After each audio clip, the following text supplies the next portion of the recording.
Avant d'en arriver, j'aimerais lire d'abord le livre. La Bible est en train de lire le livre de Jean. Le chapitre 4, verset 23, la Bible déclare. Permettez que je puisse le lire. Je sais peut-être qu'il y a un intervenant qui pourra le lire. Donc je vais lire ça. Jean 4, verset 23. Je lis au nom de Jésus. Apparemment comme si tu dormais. Je lis au nom de Jésus. Et est-ce qu'on peut se lever pour honorer le Merci. Mais l'heure vient. Elle est déjà venue. Où le vrai adorateurs adoreront le Père en esprit et en vérité, car ce sont ceux-là les adorateurs que le Père cherche. Est-ce que tu peux t'asseoir et tu acclames très fort Dieu? Alors que nous allons parler sur l'adoration qui transforme. Amen. Et lorsque nous disons cela, je suis convaincu sans embâche que certainement la vie de quelqu'un sera transformée. En d'autres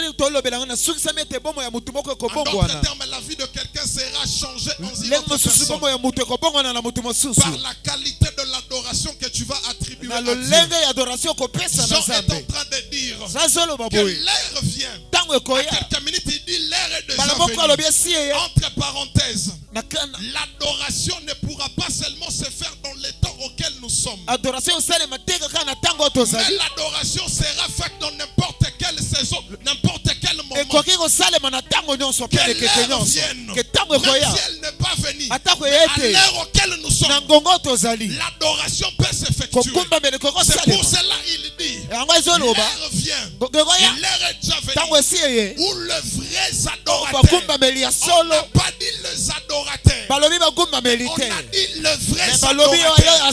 Or ce soir, nous sommes à un rassemblement de génération de vrais adorateurs. Donc si tu es vrai, en ce moment-là, tu peux adorer Dieu. Il dit où le vrai adorateur adoreront le Père en esprit et en vérité, car ce sont ceux-là, les adorateurs, que le Père est en train de chercher. Il y a une catégorie de personnes qui cherchent encore Dieu. Mais à ce qui concerne les vrais adorateurs, ce ne sont pas ceux-là qui cherchent Dieu, mais ce sont ceux-là que le Père lui-même est en train d'effectuer la marche, de quitter l'éternité, à leur recherche, en train de chercher qui m'a adoré en esprit et en vérité. Il est question d'être vrai dans ton adoration pour que le Père te cherche. Avance. Est-ce que quelqu'un comprend ça? Est-ce que quelqu'un comprend ça?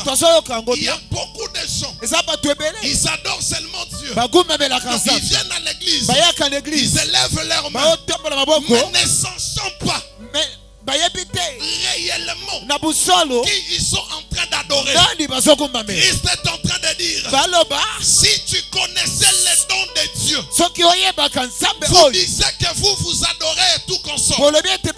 Mais si seulement tu connaissais les dons de Dieu, tu aurais dit reconnaître la personne qui te demande. J'aimerais signaler à quelqu'un, pour adorer Dieu, il faut tout d'abord avoir la connaissance véritable de la personne. Si tu ne connais pas que Fachi est président de ce pays, et qu'on te disait de lui demander quelque chose, tu peux regarder son gros ventre et tu te dis, je ne sais même pas.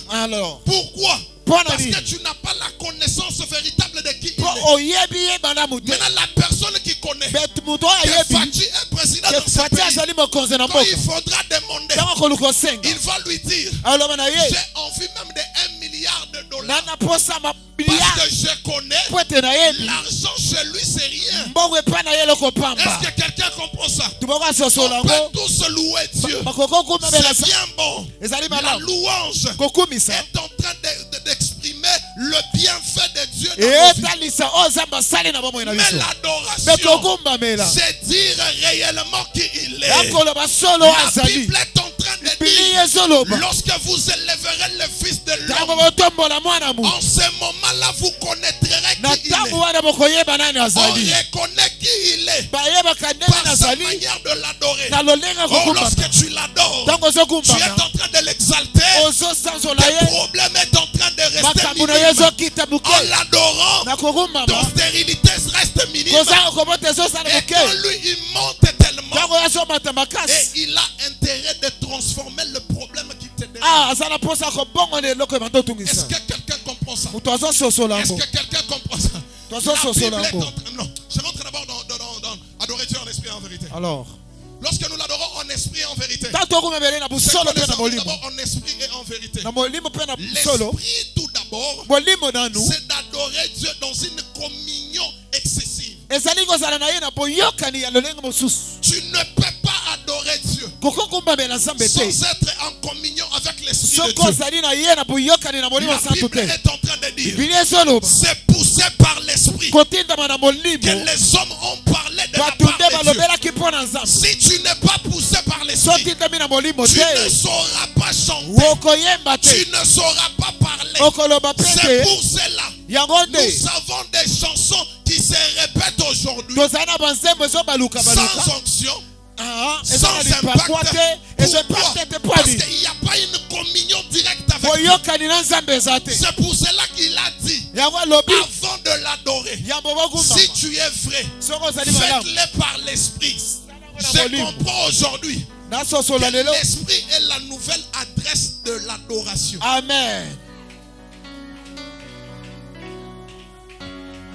Est-ce que quelqu'un comprend ça? Là où on doit trouver une véritable adoration, c'est dans l'esprit d'abord que tu dois le faire. Et en vérité, c'est dans sa parole. Amen. Mais j'aimerais dire quelque chose là et puis directement je vais monter. La première fois qu'on a parlé de l'adoration dans la Bible, on n'a pas fait allusion aux instruments, je ne sais quoi. La première fois qu'on a parlé de l'adoration dans le livre de Genèse 22, c'est Abraham qui prend Isaac par obéissance de l'ordre suprême. Ah, Christ de Dieu. Par l'obéissance de Dieu, Abraham prend Isaac. Il fait la marche pour aller sacrifier Isaac. Maintenant, en cours de route, l'enfant demande à son père, il y a ça, il y a ça. Mais où est certainement le sacrifice que nous pouvons donner à Dieu? Il a dit à son fils que l'Éternel Dieu avance. Est-ce que quelqu'un comprend ça? Il a dit l'Éternel Dieu se pourvoira lui-même. Et il finit de là. En marche encore, Abraham dit à ses serviteurs, lorsqu'il a vu la montagne, il dit à ses serviteurs, vous restez ici. Écoutez-moi très bien. Quand il faut adorer Dieu, tu dois mettre de côté autre chose. Tu dois mettre de côté autre personne. Tu dois mettre de côté toute autre distraction. Dieu est esprit. Il est vrai que ce qu'il adore, le fasse en esprit et en vérité. Est-ce que quelqu'un comprend ça? Abraham a compris que ça devient sérieux. Quand ça devient sérieux, je ne peux plus amener les serviteurs. L'adoration, il est question du Père et Fils. Lorsque tu adores Dieu, tu es en communion directe avec ton Père. Et c'est lui qui connaît qu'est-ce qui va se passer là-haut. Les serviteurs ne savent rien. Il y a d'autres serviteurs qui accompagnent seulement la vision. Mais il y a les fils qui portent la vision du Père. Parce qu'il s'agit de la... Avance. Est-ce que quelqu'un comprend ça? Il dit, moi et les fils, nous montons adorer. Nous allons revenir. Mais Abraham n'avait pas la certitude de rentrer avec Isaac. Mais qu'est-ce qui lui pousse de dire que je pars adorer et je rentrerai avec Isaac au rendez-vous de l'adoration? Dieu ne vient jamais main vide. Il y a combien de minutes encore? Il me reste encore encore combien de minutes? Est-ce que quelqu'un peut comprendre ça? Il savait qu'au rendez-vous de l'adoration, Dieu ne vient jamais même. Il peut rater tout rendez-vous. Mais quand tu l'adores en esprit, il alerte les anges. Il dit non. Apportons quelque chose au lieu de l'adoration. Est-ce que quelqu'un comprend ça? Abraham ne savait pas. Mais il a dit seulement comme ça. Des fois dans l'adoration, tu peux adorer Dieu, tu lui dis des mots que toi-même tu ne comprends pas. Là, au moment là, ce n'est plus toi qui parles. C'est l'Esprit de l'Éternel qui commence à te communiquer. L'Esprit de l'Éternel, la Bible est en train de dire, c'est l'Esprit de Dieu qui sonde même la profondeur. Est-ce que quelqu'un comprend ça? L'Esprit de l'Éternel sonde même la profondeur de Dieu. Écoutez-moi très bien. Papa a dit, prépare-moi comme j'aime. Et après je te bénirai. Est-ce que quelqu'un comprend ça? Esaü part en ayant en tête, papa m'a dit que je prépare comme il aime, que je lui apporte pour qu'il puisse me bénir. Mais Esaü étant un enfant, il ne savait pas ce que le père aime. Même s'il prépare, mais arrivant au niveau où le père aime, il faudra qu'un autre intervienne. Rebecca ayant entendu ça, il dit non. Je connais le goût de mon mari. Il appelle Jacob. Il dit prends ceci. Moi-même j'ai préparé. Donne au père. Quand il est arrivé, le père a mangé. Il a senti que j'aime manger les blancs que j'aime. Directement, la bénédiction fut libérée. Pourquoi? Et Rebecca a intervenu dans cette discussion. Quand tu adores Dieu et qu'il y a l'intercesseur à tes côtés, la Bible est en train de dire, car l'homme ne sait pas ce qu'il peut dire, mais l'esprit intercède avec des soupirs inexprimables. J'aimerais dire à quelqu'un, ton adoration de ce matin va faire en sorte que la nourriture que tu apportes soit une nourriture que le Père aime. Pourquoi? Parce que l'Esprit t'a soufflé. Dans ce moment ici, adore-les. Dans ce moment ici, crie plus fort. Dans ce moment ici, acclame-les. Avance.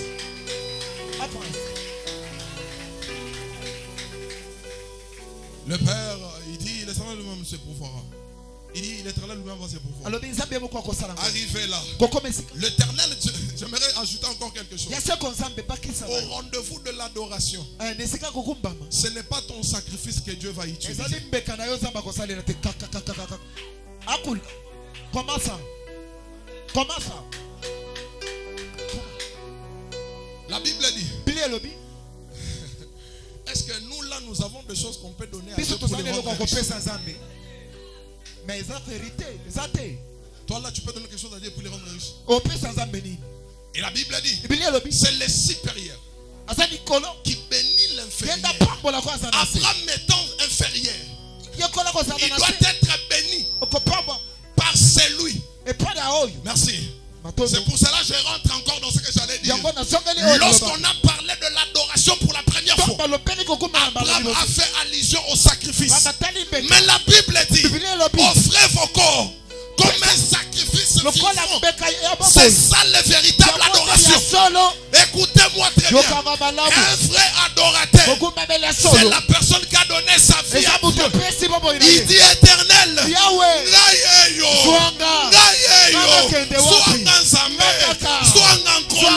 pourquoi? J'ai compris qu'il y a une certaine dimension de l'adoration. Il faut se donner. Dans la nouvelle alliance, le mage refait la même chose. Ils ont vu l'étoile. Ils se sont conscientisés pour aller visiter l'étoile. Maintenant ici ceci, nous avons vu l'étoile et nous sommes venus l'adorer. Et ils se sont dit, ils ont apporté. Adorer un Dieu qui était encore dans la crèche, qui était encore quelque part là où même personne ne pouvait regarder. J'aimerais dire à quelqu'un, je crois que je termine là. Je crois que je termine là. Et d'ailleurs même je termine. Que Dieu vous bénisse. Amen.